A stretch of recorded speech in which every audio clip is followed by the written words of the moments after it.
Today on Seattle Refined, New York-style pizza in the Emerald City? Not so fast. All right, so what do you think the likelihood is that I'm going to this up? Find out if these pies pass the taste test for Refined's resident New Yorker. Mamma mia! Plus, time to unleash your inner dancing queen. You feel like you're at a rock concert. A former Prince Charming helps cast a spell on Seattle's Fifth Avenue Theater. Then ready for a red-hot date night? It's wonderful. This has been so much fun. Forget beers and bowling. If you want to be a cool kid, get your Blacksmith on. Seattle Refined starts now.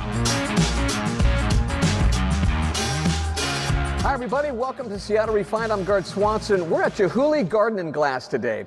Well, Seattle is filled with foodies, and let's face it, sometimes they can be a skosh snobby about which types of foods rule.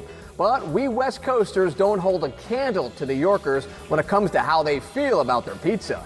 Take Refined's own John Prentice. John's the nicest guy around, but he was born and raised just a few miles from Manhattan. So if you want to debate whether Chicago deep dish is better than a slice of New York cheese, get ready for a war. That's why when we read about a new pizza place in West Seattle boasting big apple pies, we sent John to check it out.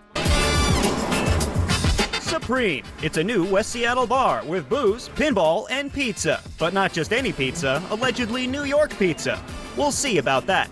The pizza's really good. This one has arugula on it, broken egg. The fold is very important because otherwise it gets a little messy. Cameron, or Cam for short, is the mastermind behind Supreme's supposedly authentic New York slice.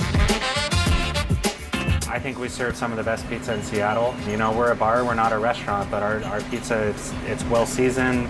The dough's great, the sauce is good. I think our toppings are on point. The Ono pies, we kind of mashed up the idea for our fried chicken inspired by Korean cheese ramen and put it all on a pizza. It looks good, but how does it taste? Honestly, I have no idea. I'm here to see if Supreme really makes good New York-style pizza. So I need a regular, plain pie. That's just dough, cheese, and sauce. No toppings to hide behind today. It starts with the dough. So New York style pizza, right? It needs to be foldable. Yep. You need to have that little droop at the end. Yes. Can't be too crispy. I've eaten a lot of great pizza, but I've never made one in my life. Cam shows me the ropes. We need some dough, right? That's number one. Hey, this is the dough that we made yesterday. We do a one-day ferment, so you want to make sure your pie dough is round. Okay. If your pie dough is not round when you start, your pizza's never going to be round. Okay. So the first part is establishing your crust. So at the same time, I'm getting the crust and I'm pushing out air bubbles. But you don't want to get rid of all the bubbles, right? You want some of them in the crust. You want some of the That's bubbles part in of the crust. That's why we don't press down the crust. We just push all the bubbles. Oh, see? Look at you go. What's next? So let's get some flour on your hands. Stay to the edge. Something like this? No, so you're No? too much in the middle. Oh, You see- That lump of dough is toast. Cam makes a new pie in a flash. The dough is spread out, crusted, tossed, sauced up, and layered with cheese. Now for the oven. All right, so what do you think the likelihood is that I'm going to this up? Probably 95%. 95%? 95%. You giving me nothing? Come on, guy. How's that? You put it too far to the left, Yeah. so I'm not going to be able to fit a pizza there now. So you just cut the size of the oven in half. So what you're saying is I have no chance of being a pizza man in my life. Not today, maybe tomorrow. Okay, I can dream. I can hope. This pie looked authentic, and I couldn't wait to take a bite. But then, all over the pie. I made the mistake of telling Cam I like lots of red pepper flake on my pizza. And he told me about this. Yes. The Reaper pie is Carolina Reaper and Ghost Chili shake that's on it. The Reaper drew me in like moth to a flame. Time to get burned. This is the Reaper. Good luck. All right. Godspeed, gentlemen. It was hot, really hot. But under the fire was a perfectly thin but not too crunchy crust. The right amount of cheese and sauce. The real deal. Just like home. This really is New York pizza. Thanks, man. I need a Coke, though. John Prentice, Seattle Refined. Do you have a favorite pizza joint you want John to check out? Email us at hello@seattlerefined.com and let us know. From hot slices to searing drama, there's still time to grab a ticket to a great play over at the Seattle Rep. If you a hypocrite, it don't count with God. He wants you all the time. Two Trains Running is August Wilson's award-winning drama about race and economic inequality. The play is set in a diner in 1969, but its themes could not be more relevant to our culture today. Two Trains Running runs through February 11th. I figured they ain't closing me. If you're looking for something a bit lighter, prepare to channel your inner dancing queen, because Mamma Mia is back. A brand new version of the crowd-pleasing musical opens tomorrow at the Fifth Ave. I sat down with one of the stars, and it's a face that might look familiar. Mamma Mia, does it show again? The songs are iconic. The story immortalized on the big screen and stages all over the world. When you do your thing! Now Seattle's Fifth Avenue Theater is putting on its own unique spin on Mamma Mia.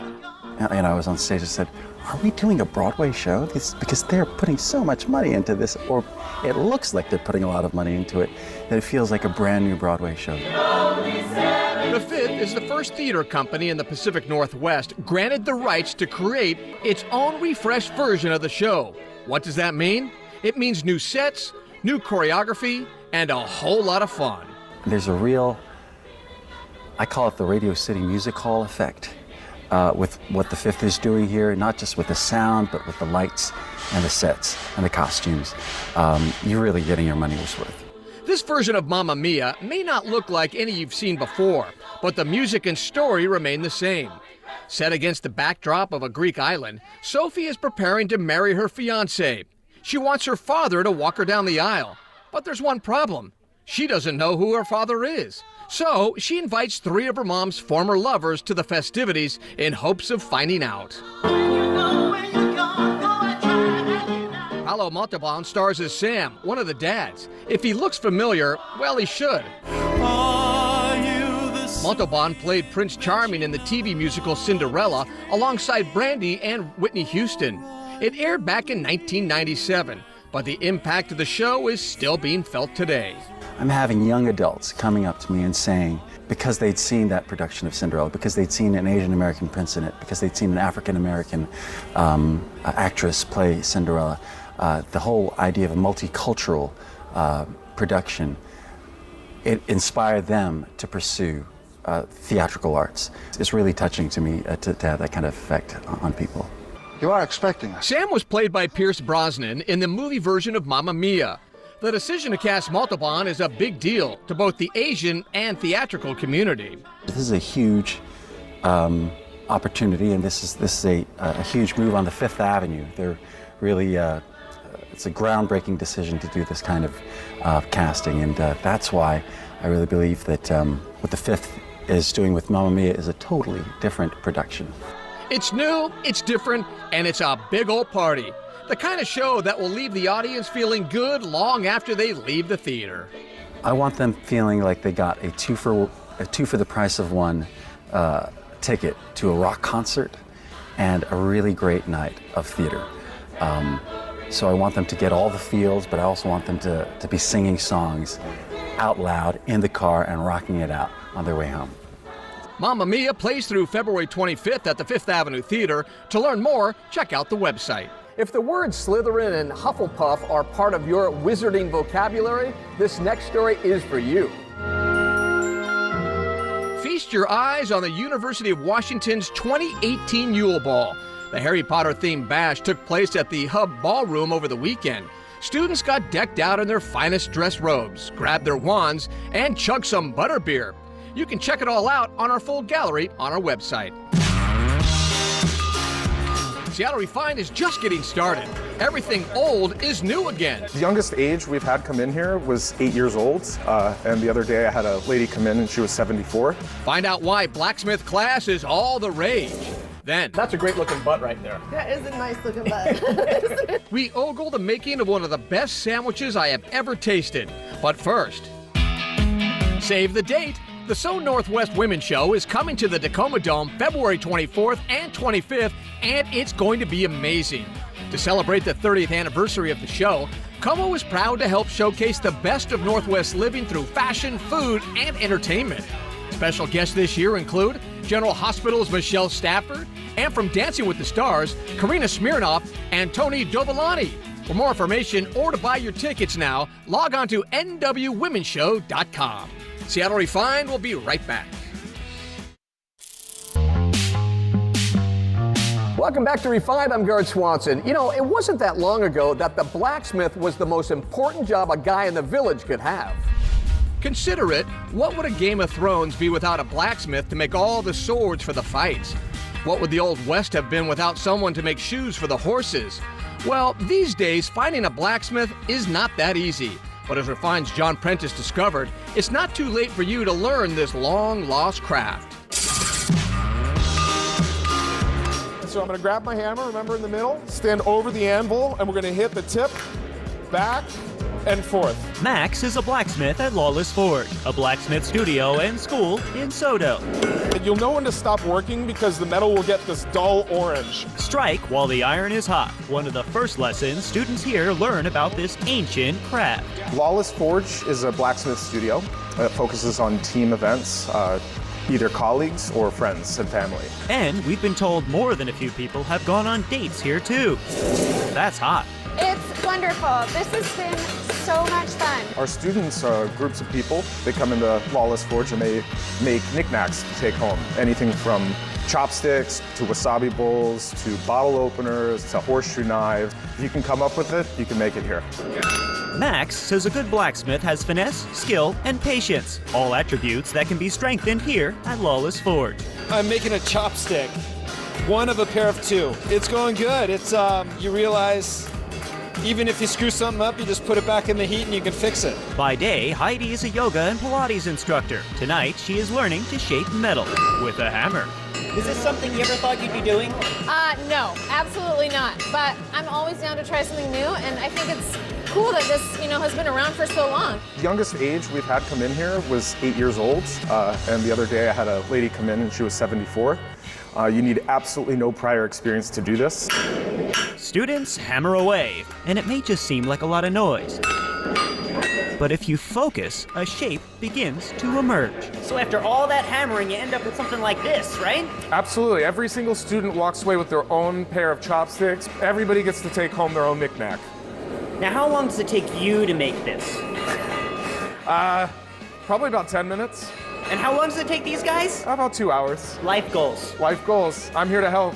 Come on in, I can teach you how to do it. John Prentice, Seattle Refined. To learn more about that story, head on over to the website, seattlerefined.com. Coming up on Refined, grab your jammies. We're going on one of the craziest bar crawls you've ever seen. Plus, we tip our hat to the memory of a beloved craftsman. Welcome back to Refined. I'm Gard Swanson. Well, if you're a regular viewer of this show, you know our kitchen bestie is Heather Earnhardt, the owner of Capitol Hill's Wandering Goose Cafe. Not only is Heather hilarious, but she makes some of the best comfort food I have ever tasted. And when it comes to her pulled pork sandwich, well, let me tell you something. There are no words to describe it. You got to see it. Roll the tape. Well, Heather, that's a great looking butt right there. That is a nice looking butt. And what is that butt? So this is actually a shoulder. We're going to cook this for how many hours? It's about 6 hours. 6 hours, you can do it right in your oven. Yep. So we have our spice mix. You just want to coat your meat. So we're going to need to add some liquid. I usually have a can of tomatoes hanging out at home. I'm going to add those. If you don't have those, you can add chicken stock. We're going to cover it with foil, putting it at 300 for about 6 hours.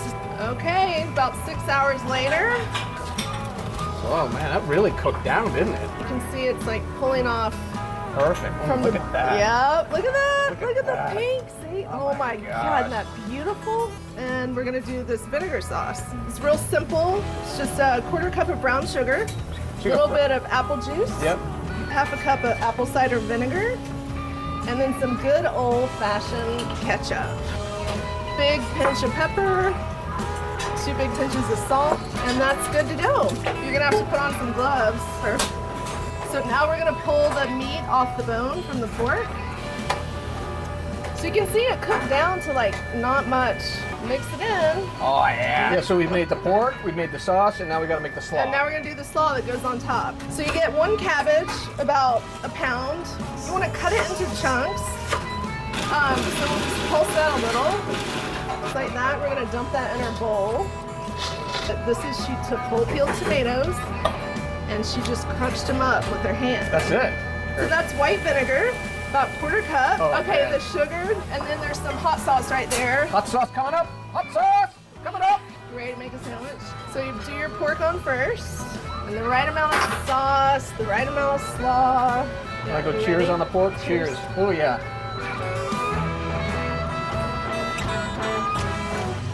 Oh, so good. It's got a little pop to it. It's a little kick from that spice. Oh, it's good. Heather's latest cookbook, Big Food, Big Love, is in stores now, so go grab a copy. We'll be right back, but first, check out a refined, shareable moment of the day.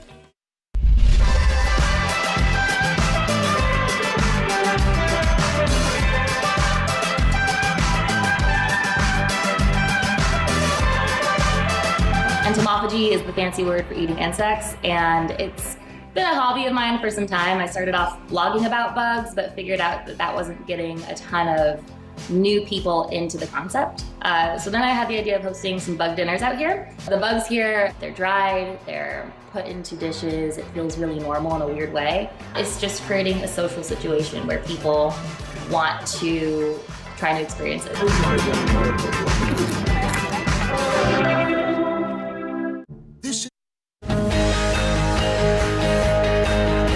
Welcome back to Refined. You know, some people act like little kids when they drink, and others just like to dress up like them.